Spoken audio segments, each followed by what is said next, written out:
Hi, my name is Marisa Victus, and I am the author and artist of the Obsidian Chronicles. Today I will be reading Chapter 2 of Book 1, Obsidian Birth to Venus. The year is 2066. Jai, her mother called from the back of the truck. I could use some help over here. Coming, Mom. Jai threw her cell in her backpack and crawled out from the passenger seat. What's on the menu today? Mom smiled, proud to see her 16-year-old daughter so eager to jump right in. More medicine and vaccines for the group, blankets, lots of blankets for the sick, and the first of many book hauls we'll make for the school. She rummaged through the boxes and stacked them on top of each other. Jai held out her hands and began carrying the load. They walked down a crude path shrouded by long blades of unkept grass until it opened, giving way to field upon field of rice paddies, a geometric marvel. Each tier rose higher and higher along the hilly mountains. Jai paused to take it all in. She was happy they'd travel there as a family to expose Jai to more of her mother's heritage. Jai remembered the first time her parents had told her more about her Asian ancestry. You know, Mom had said, like most families today, we're citizens of the world. Gone are the days when people are defined by nationality or borders. We aren't limited to just being American or French or Chinese. Generations ago, our ancestors were proud to be Americans, and they fought valiantly against the Brits. Many wars later, countries cooperate with each other in a way that's unparalleled, and nearly everyone's a mix of races now. Now, it's practically impossible to find anyone that could be considered purely one race. We're all just a bunch of mutts. Even us? Asked Jai. Yes, Dad said. It explains why most people don't know every branch of their lineage. Mom nodded, adding, your grandmother's generation is considered the last generation to really care about borders. Lucky for us, your grandmother took an interest in understanding where our family came from. She traced our lineage. Turns out our ancestors, on your maternal side, lived in Bangkok with the hustle and bustle of a thriving city. After your grandmother finished her master's, before she gave birth to me, she traveled to Thailand. The way she described it, you'd think it was a magical place. I've always dreamed of visiting. Soon after, Mom and Dad traveled there to experience it for the first time. Many years had passed since then, and this was the first summer Jai's parents had taken her there. Jai looked at her mom, standing beside the car, ready to unpack all the medicine and books they'd brought. There was an energy in Mom's gaze, a bright shine to her beautiful brown eyes. Her mother, Joy, was born on the East Coast and got her PhD at Harvard. There, Mom had met Jai's father, Dr. Scott Dean, a scientist at the Broad Institute of Harvard and MIT. Jai was their only child. Early on, it was obvious Jai was her father's athletic twin. They loved biking and kayaking on the weekends, long-distance running, and hiking in the woods. But most days, Jai spent time with her mother. They shared a love of books and enjoyed many afternoons drinking tea, reading, talking about the wonderful characters that filled the pages. Perhaps for those reasons, Jai had never felt like an only child. Then, one day, she came home from high school, still sweating from field hockey. Mom and Dad sat her down and told her the big news. Jai was going to be a big sister. It was the best surprise of her life. When the big day came, Mom's contractions began and Jai waited with bated breath, pacing anxiously in the waiting room. Hours later, she melted at the sight of him. His tiny fingers wrapped her thumbs in his tightly balled fist. It wasn't long before he was chasing her around the house. Little Darren was 14 years her junior.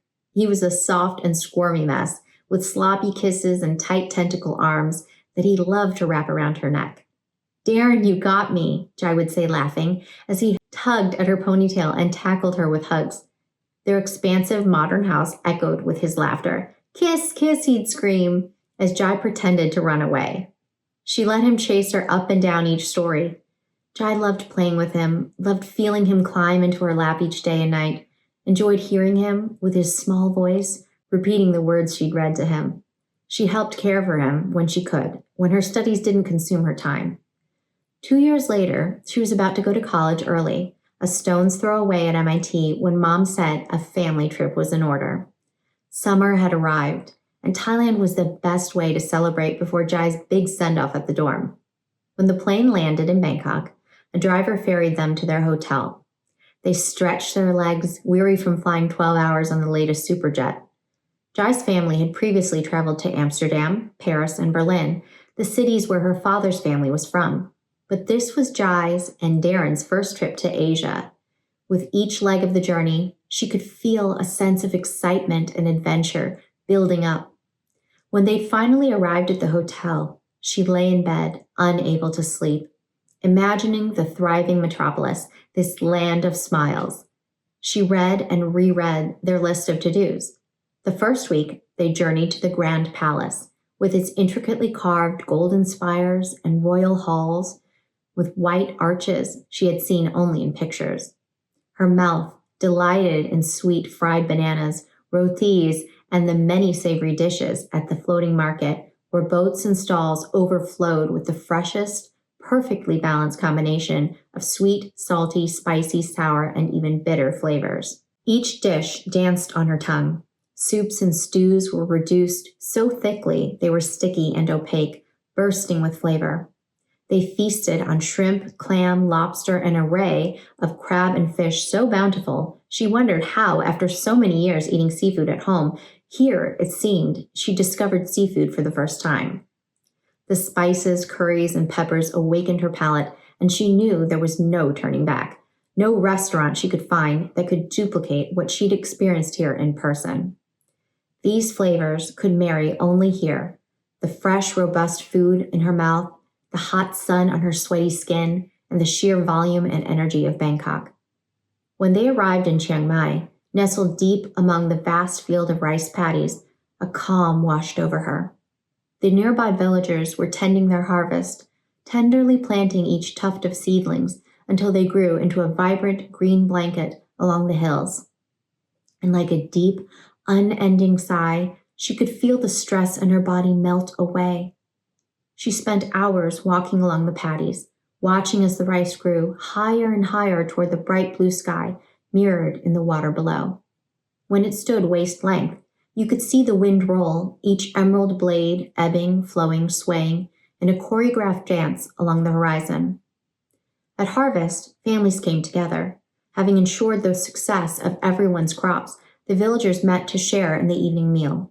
There was something so beautiful, so natural in their close-knit community, and she had never seen such variations of rice. Rice didn't stop at dinner.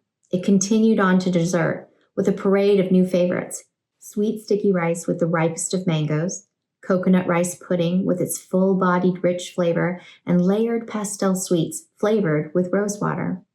Darren could not get enough. "Ah," Jai would say as she spooned sweets into his mouth. More was all he'd mumble between mouthfuls. She loved watching him and all the wondrous expressions breaking out on his face. Each noon, Jai finished her work at the hospital and explored the village or surrounding markets until she circled back to the villa where they were staying. She was especially fond of the sala, an open pavilion attached to the villa. It was the perfect place to enjoy the weather, relax, and reflect on the treasures she had discovered. A hand-spun brocade of soft silk, meticulously woven into a shimmering design of coral blue and orange fabric. A triangular cushion, thick like a mattress, to support sitting or reclining, adorned in similarly vibrant hues. A line of parasols in every color imaginable, hand-painted with intricate designs, dark crimson on violet, sparkling gold on deep red, blazing orange on delicate pink. Her travels were a feast for the eyes, no matter where she looked. One day, she followed a different path farther from the villa and sat on a bench beside a lake. Siam tulips swayed with thick leaves and tight clusters of light pink blooms erupting out of each hardy stem. Darren will love these, she thought. She pictured the two of them, remembering how they'd run through the Keukenhof tulip gardens. She had raced to count as many colors as they could. She looked at the Siam tulips and plucked a bloom. At the school gate, Darren came running. "Jai, did you know? Thai dogs bark honk honk," he giggled. "You mean they don't bark woof woof or bark bark?" Jai teased and nuzzled his cheek with her nose. "Nope, it's honk honk. Pre-cha told me," he said, waving goodbye to his friend. "That's wonderful. Now, let's take this little puppy home." She tickled her puppy Darren and led him by the hand. As they entered the villa, Jai covered his eyes. "I have a surprise for you." "Yay!" he smiled and cheered. "Keep your eyes closed," she said softly, and led him to the kitchen table. She lifted up his small body and sat him in a chair. "Now, open your eyes." His eyes widened, amazed by the tulip. "Wow, it's so pretty, like the ones on our last trip." "Yes, but these are Siam tulips. Sometimes they call them summer tulips. They're similar to the ones we've seen before, but there are some differences. These are tropical because of the climate here, and these petals open out, layered one on top of the other, sort of like an artichoke. Now, look here." She motioned to the tiered fans leading up to the main blooms. "Look at how beautifully the flowers shoot up out of these stems. Aren't they wonderful? It's your sweet of the day." My sweet," he chirped in a sing-songy voice. It was their thing, ever since their first trip together. Whenever they were apart, she'd greet him with a piece of candy, a drawing, or some other small trinket she'd happened to discover and enjoy. The next morning, Dad woke them early to join the villagers and bring the monks their alms before dropping Darren off at school. Then Jai accompanied Dad to dispense the medicine they were donating with the help of a research grant. "Mark it here," Dad would say, as he showed Jai how to track the inventory on their computer. Dad's energy could not be contained. A geneticist, he'd partnered with a team of international archaeologists who were excavating burial grounds throughout Southeast Asia.